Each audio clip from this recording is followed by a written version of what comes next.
Okay, so this is the part of the video I wanted to talk about when it comes to pulling the engine out of the car. The things that I like to do to make it easier to basically get the engine out, basically have the engine, in the torque tube come out straight without the motor mounts hitting or binding into the K-member. So what I like to do is get the suspension drop on both sides. I basically lower, or I just undo the upper suspension. Be careful because these shocks, if you have the magnetic ride, I've got a Z07, which of course is Z51 package, and any Z06 is going to have that. So be careful, don't pop that wire. You can undo the harness up there if you need, but just be aware of that. Because that can be a big problem. If you break that, you're going to end up having to most likely buy a new shock. So what I like to do is there's basically two bolts right here going through the steering rack, and to get to those bolts you have to take the sway bar out, and the sway bar comes out with you've got one bolt facing straight in, and there's a little pin here. You see right here a pin. It's like a guide pin. It helps hold it in place. And then you've got another bolt right here that goes straight up. So you basically remove those two bolts, do that on both sides, and then you can pull the sway bar out. And then you've got one bolt here and one bolt over here on the steering rack that comes straight out. And then what you can do is take a pry bar and just kind of pry it back. And do that, of course, after you pull the suspension out. So again, lower the suspension. Now, whenever you reverse this and you want to put the suspension back, what I like to do is take a jack stand, just like that, and place that jack stand right up under here, right up on the lower part of the swing arm or the control arm, and basically have the let everything do the work for you. So let the two-post lift lower, and that force of the jack stand will push up on the A-arms and allow you to just easily put these up in place and throw the bolts into them. Because if you try to lift this whole assembly using your hands and guide those bolts in there, Lord help you. I mean, you're just creating just insanity of a headache for no reason. So don't do that.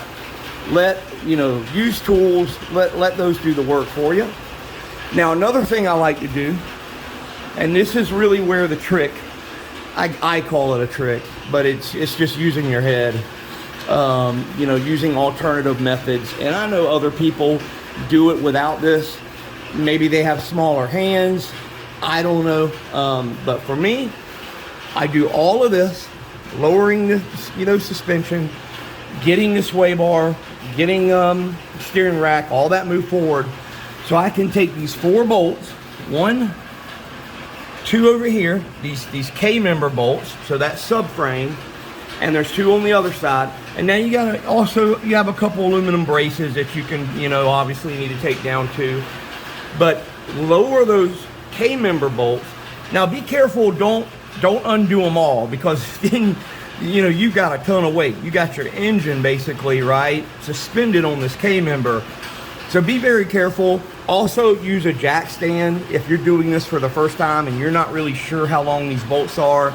Just be careful. Put a jack stand up underneath the K-member, so that way if you did kind of take one out too far, you're safe.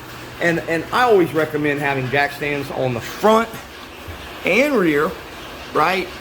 Anytime you're under a car on a lift. I don't care what kind of lift, but especially a two-post lift, right? I got the Max Jacks lift, which are nice because they're roll away, right? So they have little roller casters on the back. They have safety locks. I just take an impact wrench and basically take these 5 bolts out, and then this thing with the red handles just rolls away. These right here, these are pins. I just pull them out and I can remove the arms. Very, very awesome lift, this portable. And the anchors are female anchors, so you don't have threaded sticking up out like you do a normal 2-post lift. You know, where when you're done, you got to take a sledgehammer and basically knock them off. But these don't leave any kind of things that you can trip on, you know, your feet. It's just nice.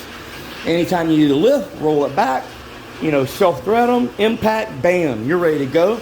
And just so you know, like, there's quick connect fittings there. So that's a super easy quick connect fitting that goes to this 120 volt station with a 120 volt motor, reservoir. That's a diverter, obviously. And there you see the line going to the other side. So sorry about the segue there to the lift, but I think lifts make things so much easier to work on.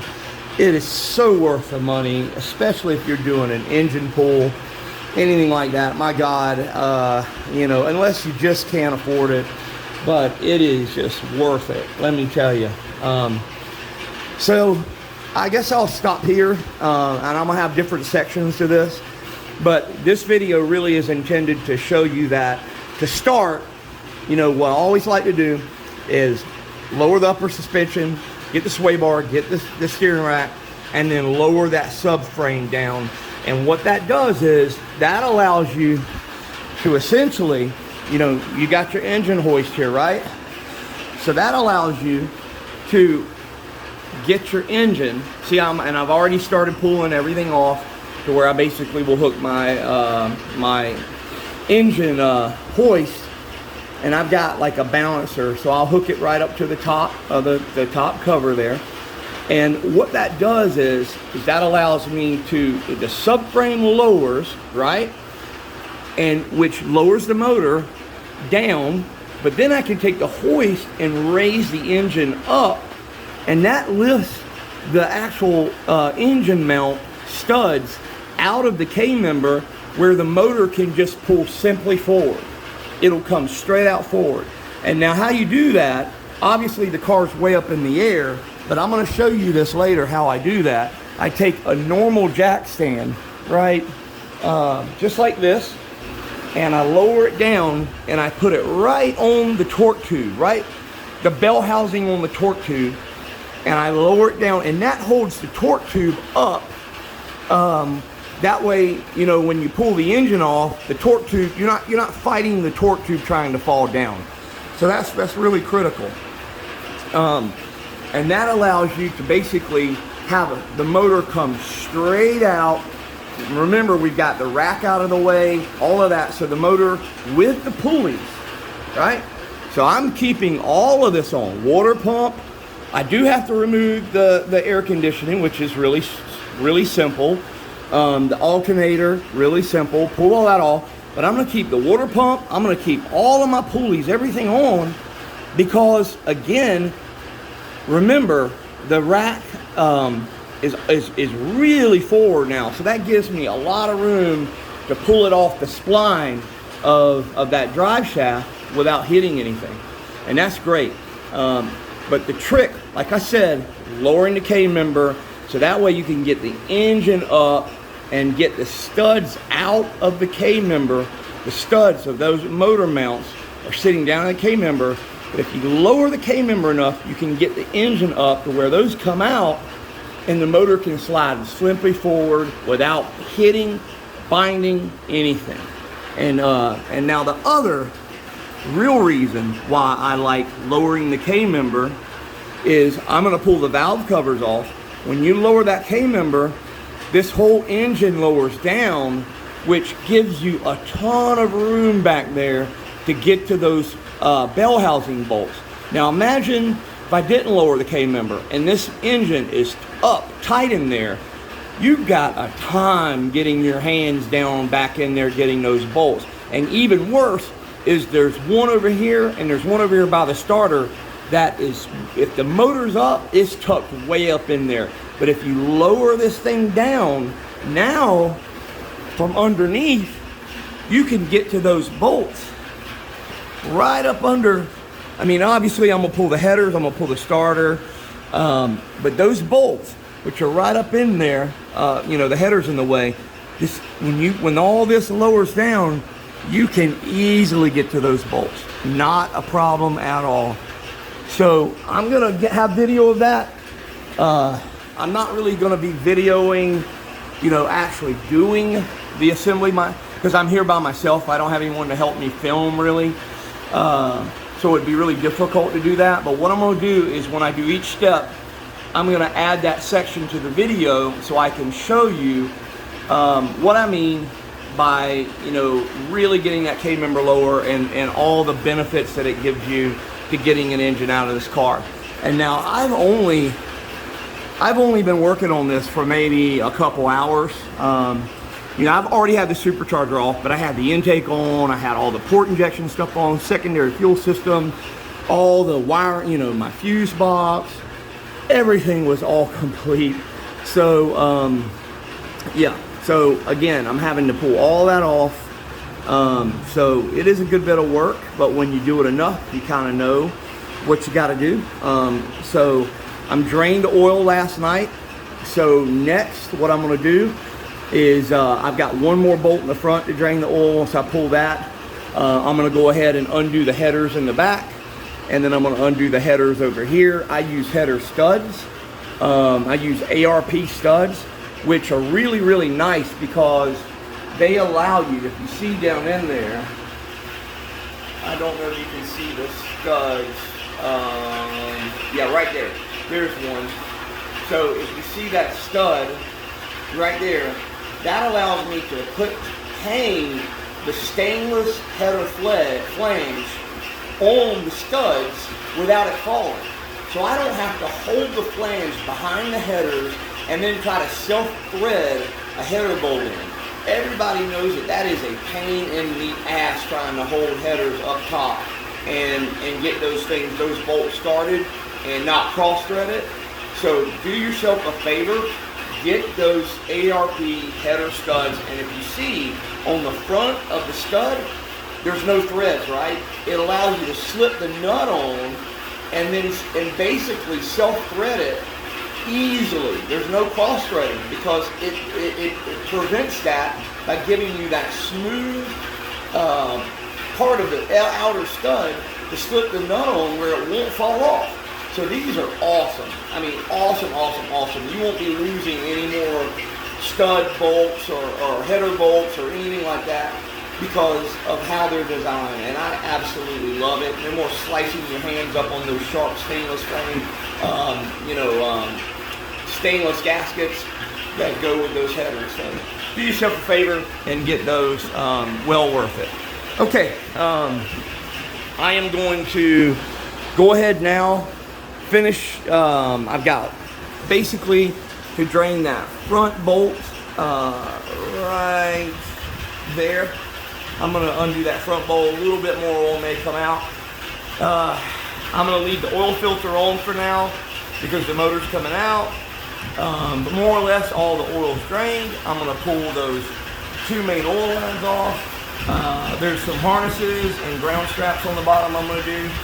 And then I'm going to pull the headers off, and then I'm going to pull the ground straps on the back of the heads off with the valve covers. And then I'll get another video of me basically getting to the bell housing bolts. That's really what I want to show you because that's the key to showing you how to get the engine out of here easier than how it normally would be. And you can see this is not a typical setup. I don't have the factory oil or coolant to oil cooler. I'm using an improved racing billet adapter. So I don't have all that big clunky assembly up there that's sitting right next to the headers. Now I have two dedicated lines with a 200-degree thermostat built in and a secondary oil pressure sensor that runs those lines all the way up and comes out right here to an improved racing 3-pass dedicated oil cooler, and it works just beautifully. So yeah, I really can't wait to get this car running and get you some videos and get you some actual statistics of all this stuff, like the new dedicated oil cooler and all this good stuff. So so hang tight, I've got another section coming, and we'll see you then. All right, here's another section to the video that I want to show you, as far as pulling out a C7 Z06 motor. This can also apply to an LT1. Obviously you got more to do on a LT4 with the supercharger, etc. I'm a Pro Charger setup, so I have a little different intake. I've got a secondary fuel system, all kinds of extra fuel lines that are running all the way down the torque tube. On the other side, I've got heat protected harnesses that basically power my Holley ECU, which is mounted up under in the fender well, which is a nice, cool, protected spot. That's where most people mount. But yeah, I mean, other than the custom stuff that I have, here's your main harness that comes off to the driver's side, right? And this comes over and powers like your crank sensor. Also got your cam sensor, I believe, coming off of that, I think, if I'm not mistaken. But it basically comes around, and I want to say it even comes in and powers up to your power steering rack, but I'm not quite sure. But regardless, your knock sensor, all that good stuff. So you got to pull a few things off, like your, you can leave the knock sensor on. You can just disconnect the harness, which is pretty simple. Just pull back on the red tab. The red tab, just be careful because the red tab will pop off. But the red tab slides back. That's how those work. And then you can push in, pretty simple. Now you can see my knock sensor can stay in place. I am leaving my motor mounts in place. Now from the factory, these idiots run the harness through the actual this little tripod here that connects to your motor mount. It goes through that. So you have no choice but to remove the bolts to that basically tripod deal there. And I tell you, a couple of them are easy, but that one that is right under there is a mother of pearl. So yeah, if you learn anything when you put an engine back in this car, you do not route that wiring harness the same way. You route it around the outside, and I even route it further away from the headers, the heat. It allows me to get it away from heat more. And you can see here, I've got all the custom 12AN dedicated oil filter fittings. Now you've got a better look of my improved racing dedicated oil cooler adapter.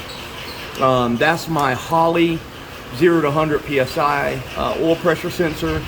And I had Chris Crawford tie that into my harness and add an extra out. There's already extra outputs for the Holley, so he just dedicated one of those outputs for a secondary oil pressure sensor, which I'm running a 3.5 inch in-dash screen. So I get a nice reading of that secondary oil pressure right on my screen, along with all kinds of stuff like secondary port injector duty cycles, fuel pressure, all the things that you really want to need, injector pulse width, all that good stuff. So, but I can leave all this on. The only thing I need to do, and you can see it's a little tight here getting my Holley sensor in here. I mean, it was, boy, I mean, they make them really tall. You can see there wasn't much room, but I was able to, this little tab here prides back and slides off. So it's a pretty simple connection. And thankfully that worked out for me, because that could have been a PETA. That could have backfired on me, and I would have had to, possibly go some other route. But maybe Improved Racing thought of that. I hope they did in R&D. But here's your in, here's your out, and of course there's a built-in thermostat. You can do 180, you can do 200, you can do 220. I split in the middle at 200. because the car is meant for track, but also meant to drive around on the street. So I want it to get the oil up to temp, you know, pretty quickly, which is good, but I also want to keep it down, you know, really well when I'm on the track. So the street driven, I would probably just go with 220. That way it just gets the oil up to temp really fast. I'm not going to push it really hard. So oil temps, you know, obviously would be nice around 220, 225, something like that. But with the track, I really want to get the optimal benefit, but I still want it to be able to heat the oil up quickly. I don't want to have to drive around for 30 minutes to get my oil hot. All right, so enough talk about, you know, these sort of extras. Now back to the main reason for this video, which is pulling the entire engine. And again, the last phase I talked about getting the headers off. You can see now their headers are off. There's my header studs. You can even see the gasket sort of hanging off of it, the stainless gasket. Over on this side, I've got a couple more things to do.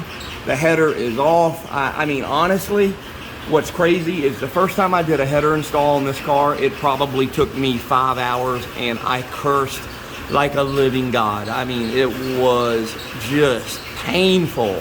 But now I can have the headers off or on in 15 minutes, which is just ridiculous. And a lot of that is just learning the tricks, right? I mean, you know, get the stuff out of the way, lower the subframe. The main thing is getting the rack out of the way. I mean, you get the rack out of the way, then you can, that rack and pinion, that drive shaft right there, you can push it over, which allows you a lot of room to get the headers in and out. If you don't leave that, if you don't undo that rack and pinion, that thing's not going to move, and you're going to have a time getting the headers up in there, let me tell you. So do the extra work, because it goes a long way in making the rest of this stuff very simple. So now all I have left, I've already removed the ground strap. There's one ground strap on the front of the motor up there. That's gone. I have one more ground strap right here on the side of the motor. I have a knock sensor up behind here, and then I have a crankshaft sensor behind the starter. So I'm going to pull these two starter bolts off. Starter will come down. I'll disconnect the main feed. That's a 350 amp feed, so be very careful. There's a fuse in the back. If you ground that out and you pop that fuse, you can either do what I do, which DM me. I found a way to basically just buy that fuse, and I did a hack where it's only $5 fuses, or you have to buy the whole assembly, which is I think $200 or $300 for that whole fuse assembly in the back, which is a nightmare. So be careful when you undo that main 12 volt line. It's a direct feed. I would suggest you disconnect in the back. That's my suggestion. And I also put electric tape around it when I'm not using it. So pull the starter off, get that live feed off, put electric tape around it, or disconnect the back, and then disconnect the solenoid. Be very careful. This is a heavy starter, so when it comes off, it's going to want to pull down on those harnesses. So be very careful with that. You know, you don't want to break any of those, because they're all tied to the main harnesses, and you know, you're in trouble. You're going to have to buy a whole new harness. So the starter's going to come off. Everything else I just talked about, the ground bolts, and I believe that is it. I've already got the AC off up front. So now you see where I'm at now, and that's or where I'm going to be in just a few minutes, which is the last step, and that's removing these bell housing bolts, and that will release the engine and allow me to basically you know, lift it up and out with my engine hoist. So we've got one bolt right back up in here, and we've got one up there behind the head. We've got some ground strap bolts on the back of the head, which aren't too bad to get to with the cradle down. That's one of the things I was telling you about. We've got this bolt, we've got this bolt, we've got that bolt, and then we've got another up in there, but it's easier to get to from the top. And again, what I'm trying to tell you is lower the subframe, and what that does is that tilts the motor down and allows you to get to those bolts at the top so much easier. It also you know, lowers this down just a hair so you can get to this a little bit easier, and that's it. I mean, so that's kind of where we're working. So I'm gonna stop the video, kind of see where I'm at here, get the rest of the stuff off, stop the video, and then the next phase of this video, what I'll show you, and I'm gonna tie this all together. I'm gonna show you how I have the hoist hooked up, and I've got all the bell housing bolts out. I might even show you how on the top side, how lowering the cradle kind of gives you more room. I'll see if I can do that. Yeah, the next video, we should be pulling the video out, and I would say that I have about 4 hours total in this, and that includes, you know, pretty much the majority of everything you would do on a ProCharge motor. So pulling the intake, all the harnesses, I've already pulled the injectors off, I pulled the high pressure fuel rails off, I pulled the high pressure fuel pump off. You can see right here. I always put new hardware, in other words, new seals. Those are all brand new seals. I at least do that. You're supposed to replace all the bands and everything, but you got special tools for that.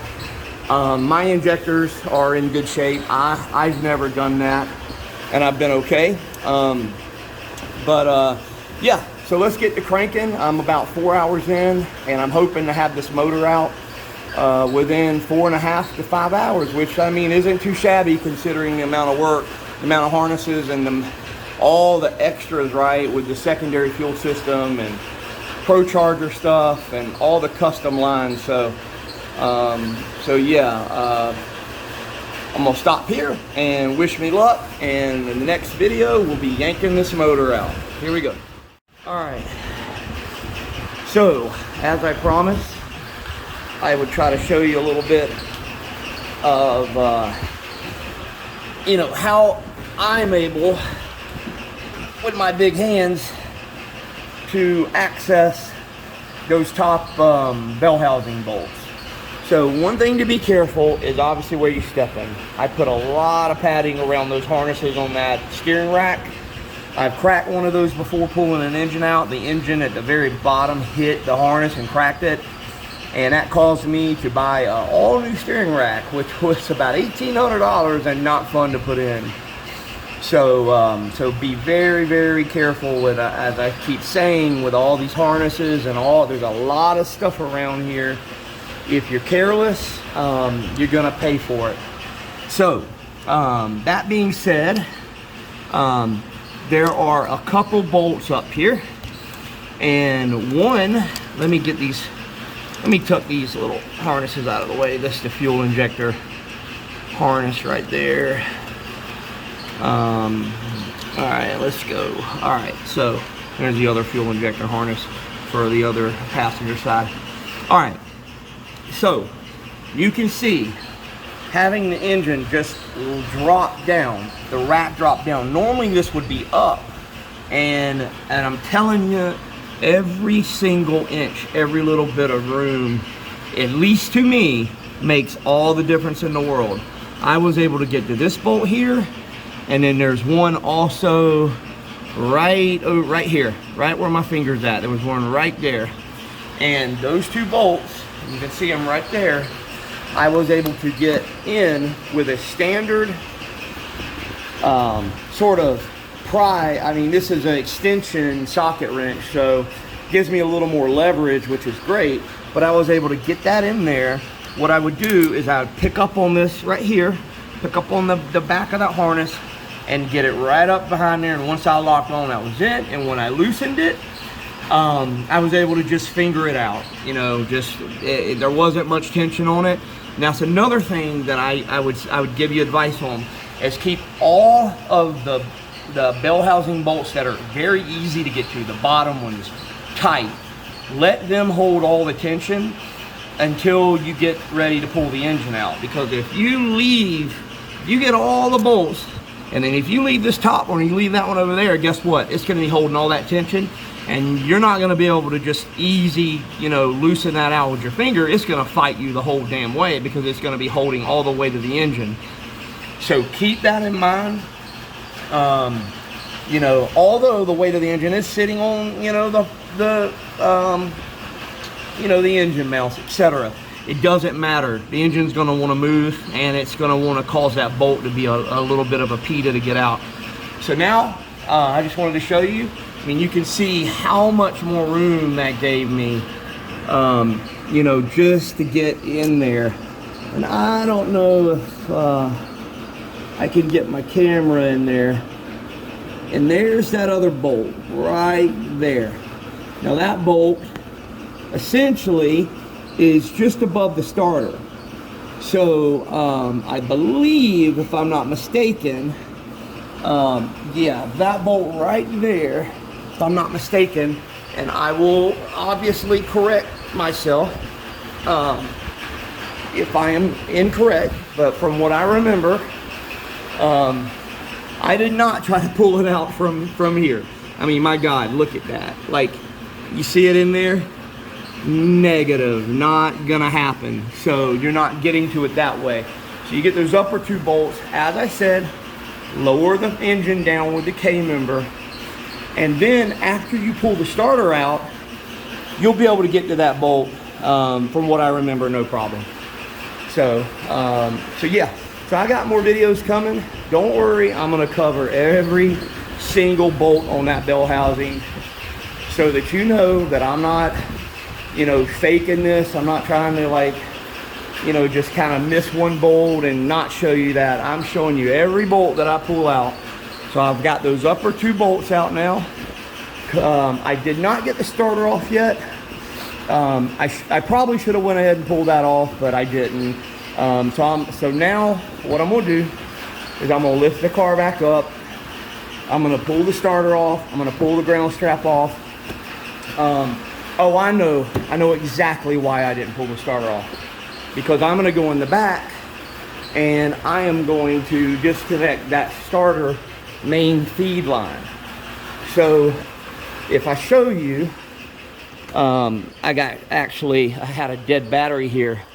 So my car was thinking that, like, theft. It wasn't wanting to let me in. Oh, you know what? I'm not gonna be able to pop the back because I pulled the, yeah. So if you don't know, if you ever have a dead battery or your key fob, a dead battery in your key fob, this is where you insert it. Right in your steering column. And if you ever need to get into your car, Lord, this is turning into like one of those all-in-one videos here. Sorry about that. But hang on one second. You push that button, you get this key, which I'm assuming the majority of you know.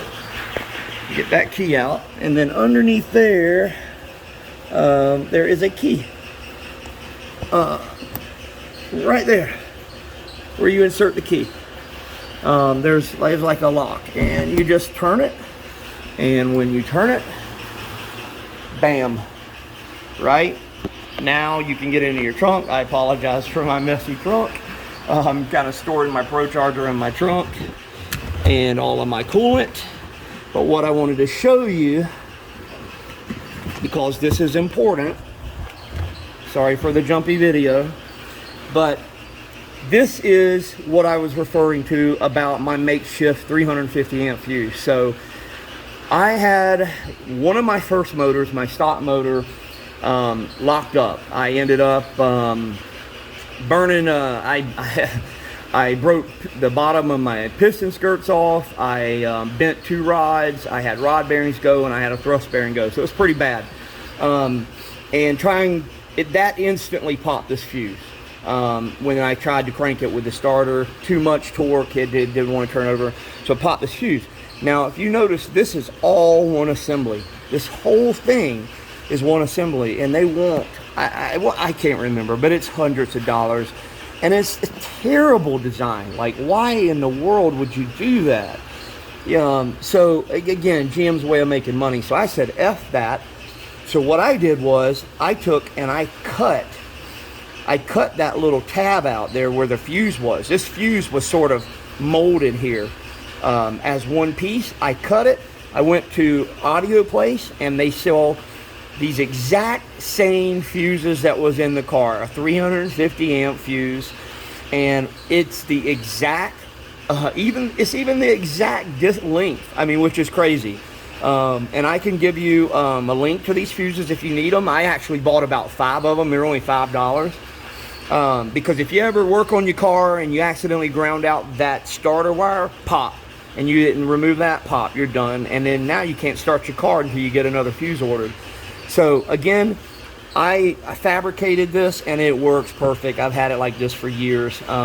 But so now what I can do is, you see this wire right here, this red wire, that feeds directly to the starter. That's a 12 volt all the time on wire. So I'm gonna pull that wire off. That way I can yank the starter off and I don't have to worry you know, whatsoever about me, you know, blowing that fuse. It's just you know, trying to be smart. So that's why I did not pull the starter off. So let me do that. Let me disconnect the back. Let me pull the starter off. Let me pull all, you know, the rest of the little harnesses there, and then I'll get the last video of the bell housing bolts, which is it. That's it. So once I get those bell housing bolts, I'm going to attach my balancing lift for my hoist. It's a little balancer where I can get the engine, you know, the right sort of angle coming in and out, and that's worth every bit of the $40 you spend. It just hooks right onto that into the hoist. And anyway, I'm gonna have that ready, and then I'll get the video of me sort of having the engine pulled out so that I can show you essentially that I'm not full of crap, that this is really a nice, good way to get an engine out in just a few hours. So without having to battle those bell housing bolts. Okay, end of this phase. Next phase coming in a minute. Okay, well, as I promised, what I wanted to show you was I got the subframe down as low as I could go. Make sure you put it on a jack stand so that when you do go down, right, and you accidentally go too far, you don't pop loose, you know, because if you pop loose, then you're gonna have to jack it back up, etc. I did remove the rear, so that gets me down really far, but I left the front, and I got down as far as I could. And as I promised, now here's the thing, I've got extra crap here because I have a Holley port system. So I've got all these extra, you know, wires and all this stuff running through here that normally wouldn't be here. But to let you know that it does help, you know, again, what I'll do is I'll show you. There's the bolt. I was able to get a ratchet wrench up in there, took a hammer, kind of popped it loose, and now you can see with my fingers, I can basically loosen that bad boy. I'm almost there. You can see it. Almost. And bam. There you go. So that's it. That's what I mean by lowering it. You didn't lower it, it's gonna be way up in there, and with my big hand, you know, just not gonna happen. You know, I'd be cut to pieces and battle, and why do all that, right? Why battle it? But here's what I was talking about. There's the knock sensor. There's your crankshaft sensor. You know, it reads on a reluctor. It's just like a, I think it's a 58 to something like that. But anyway, just a photo. It's a light. You know, it's counting a shadow on the teeth that's reading that to the computer. I forgot the name of that. I could tell you any other time, but right now I'm drawing a blank because I'm under here with my hands cut to pieces. I sliced living daylights out of my foot trying to jump out of the car and caught the edge of that latch on my DeWalt toolbox, so I'm a little bit distracted right now. But the good news is, again, as I said, leave the ones that are really easy to get to. I left those bottom two, and I've got one more over here that I need to get, and that one's actually pretty easy to get to. You know, I just need to get all these harnesses out of the daggone way, get all that stuff out of the way, and then, you know, that's you know, now I can get to it. These are my fuel pressure lines. You know, I'll get all this stuff out of the way, and then again, that one is not really a problem. So truthfully, I can get to that no problem. And then once that one comes out, then it's the bottom two, and bam, that's it. Motor's gonna come out, and we are in good shape. And you can see that, you know, I used ARP hardware. I don't have any oil leaks. I use GM sealant. The main thing is torquing, you know, in the correct star, you know, pattern they tell you to torque, and torque the spec. You know, don't over torque this stuff. That absolutely will cause oil leaks. And don't forget these other two back oil pan bolts, these little skinny ones, and you don't want to torque those down very tight. You'll strip them and you're done, and then you'll have oil leaks down here in the back. But again, I am feeling pretty good. I've got everything down now, just 3 bolts remaining, and I am gonna get this motor pulled out. So that phase is done. Next phase coming up. All right, well, last phase, which is yanking the motor, aka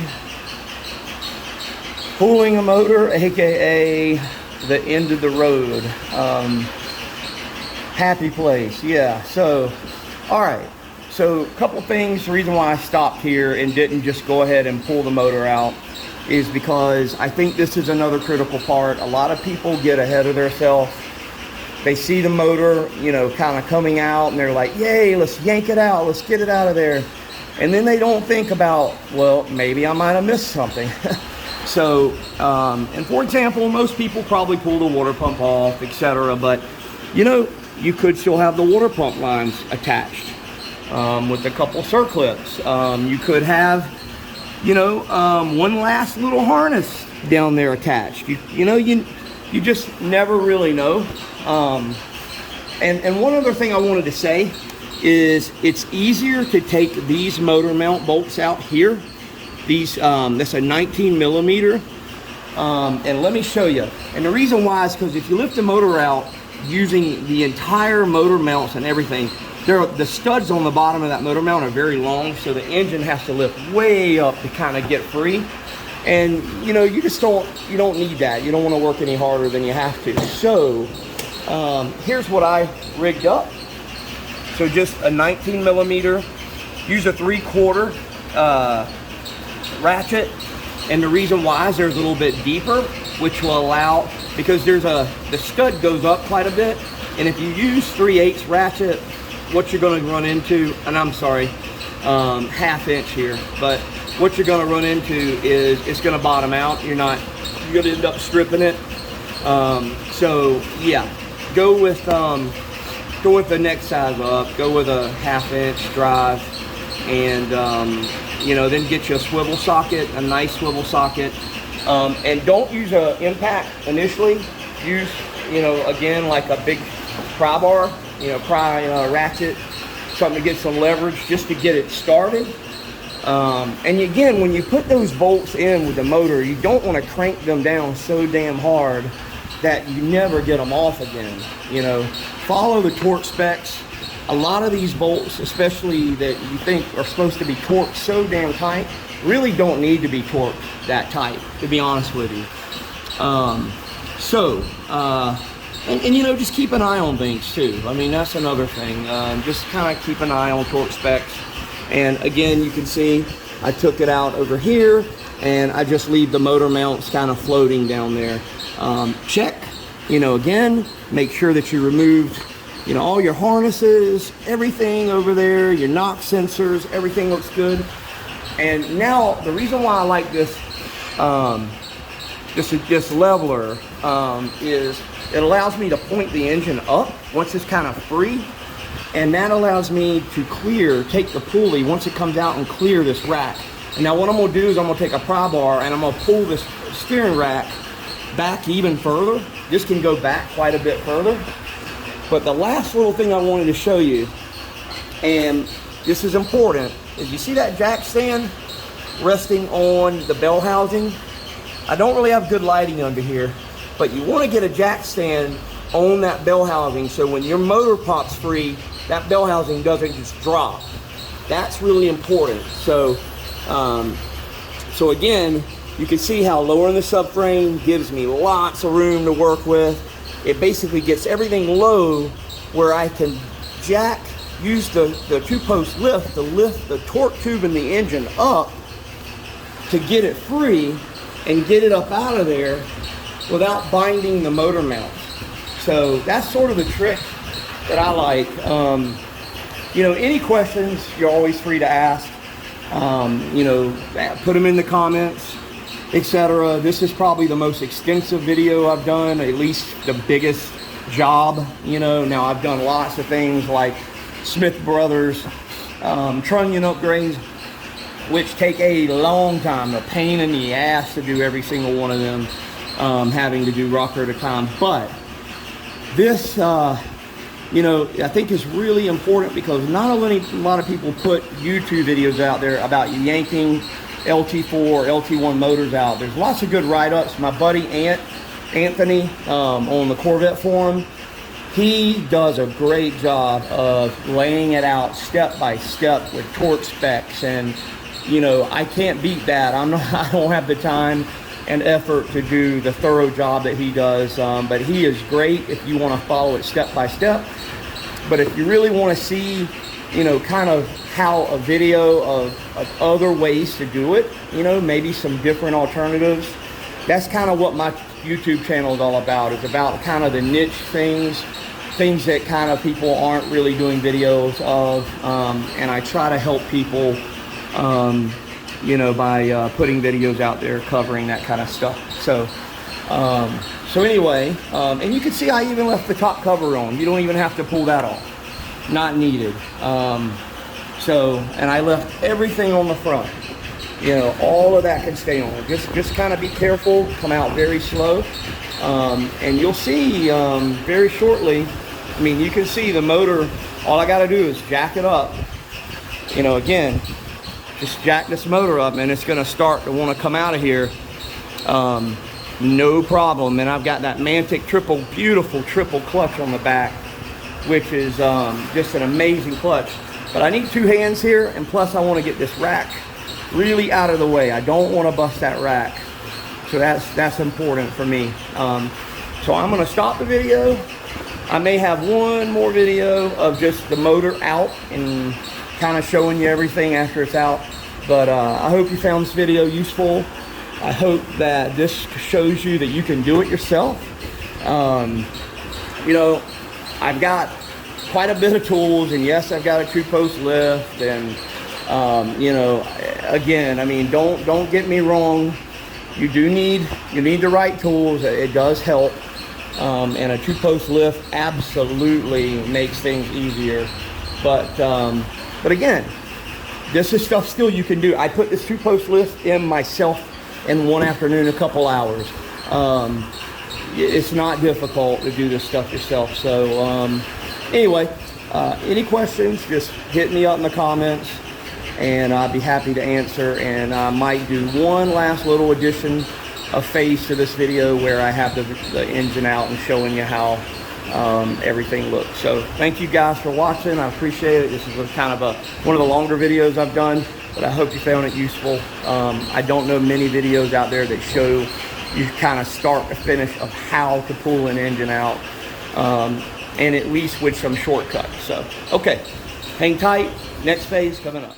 All right, I promised I would get one video to close this out with the engine out of the car.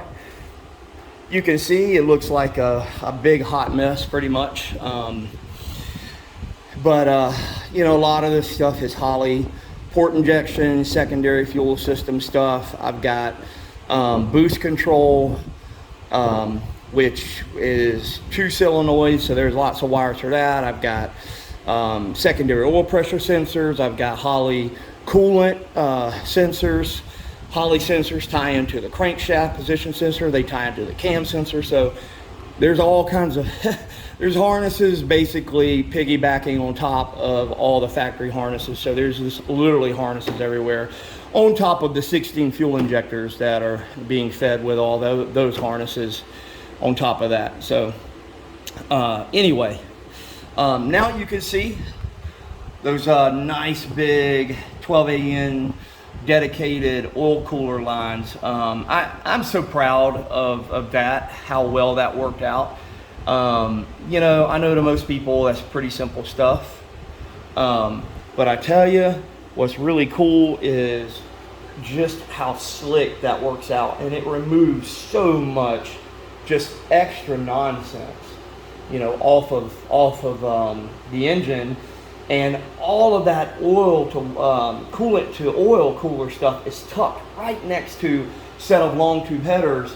You know, maybe with the stock headers it wasn't so bad with the heat shields, but with those long tubes, man, they ran right next to it. So I'm really proud. There's a good look at that with the Holley, you know, 0 to 100 psi sensor on top, oil pressure sensor, and in and out. It looks really nice, and you can see those lines are they're Fragola lines that I had custom made to length. Now I make all my lines, like everything's all 4.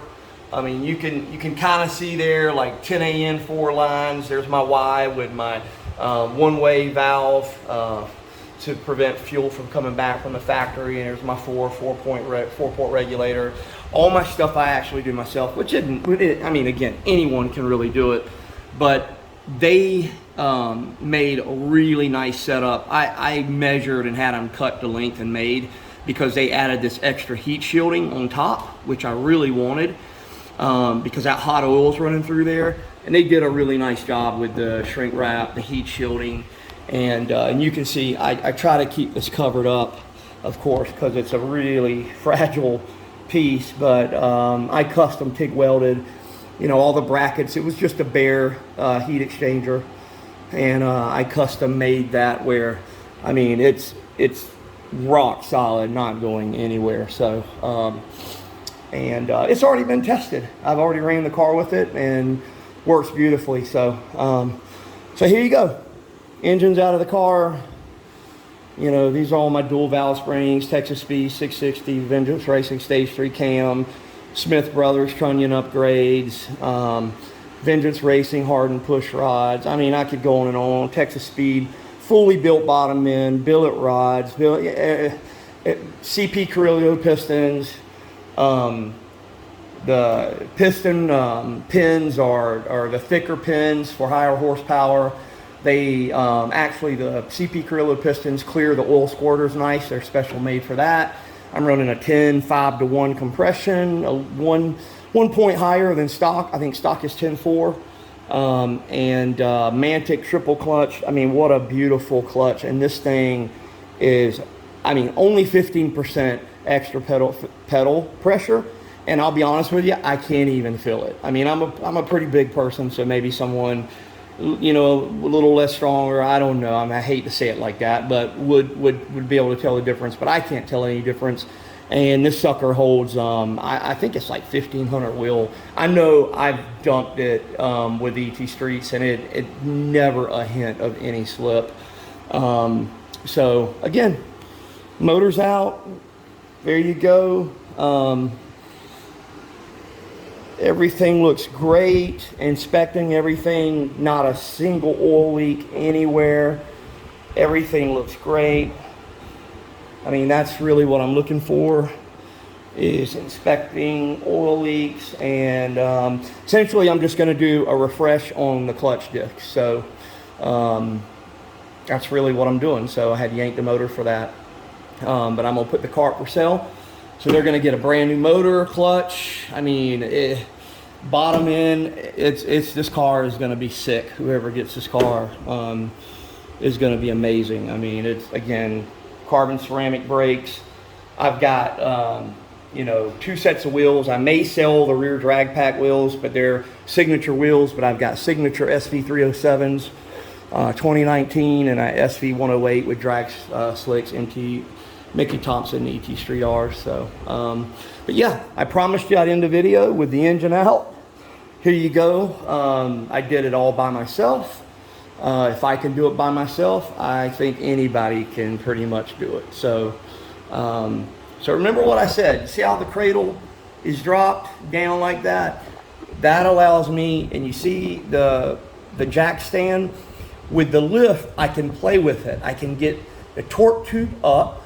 I can have the K member down low, and then I can jack the motor up even with the torque tube, which lets me clear the engine mount studs, and it allows it to slide out over the top of you know, my steering rack and all of this stuff because the K member's down low. So again, that's another benefit. I really feel that dropping the K member adds so much, just so much ease to getting this stuff out. Again, I'm sure shops do it many other ways. They may laugh at me for doing it like this, but I'm telling you, I had this engine out in roughly 4 to 4.5 hours, and I didn't rush it. I didn't have any headaches. I didn't have to battle anything. And I mean, you can see those bolts you got to get to. So, and that one right there, and the one over there is a little easier. Those two aren't so bad. When you drop it, you can get down from the top. But that one right there is a PETA. And especially if you have the heads on. Now, if you have the heads off of the car, it's a little different story. You can reach down from the top and get to that. But I went down from the bottom and just pushed his harnesses out of the way and was able to get it. So I hope this video, you know, really helps people. I haven't posted anything good in a while. Of course, because my motor's been shot. Thankfully, Texas Speed did me a solid. Built me a new bottom end, and it cranked up. First crank, sounds absolutely sick. I've already done my first few little idles and runs on the lift, and I drained the oil, checking everything over again. I didn't see nothing in the oil. So it's kind of crazy to put an engine in a car, crank it up on the lift, maybe, you know, drive it not even 500 feet to put it on a trailer, take it to my new shop, which is kind of where I'm at right now, and put it back on the lift and then pull the motor back out. So I don't even have miles on the engine. I probably only have about, I don't know, 20 minutes on the engine, if that. 15 minutes of just idling and a little bit of, like, you know, raising lower than RPM to kind of set the rings. So I just wanted to do everything right this time. I want this car to be perfect.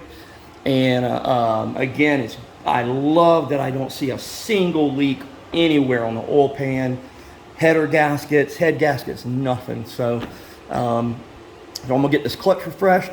I'm gonna get this motor back in the car, and man, we're gonna be in business. So, and I always wanted to do this video. I'm glad I was able to get this done for you. So I'm gonna put it all together, and I hope you guys enjoy it.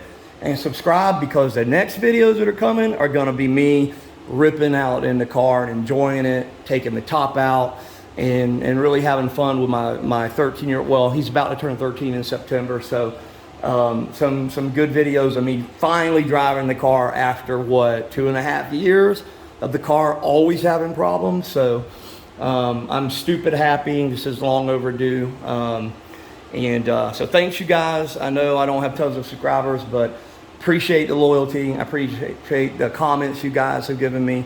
And yes, this video is stupid long. I know that. But I hope this helps. And again, comment if you have any questions. Happy to help. Take care.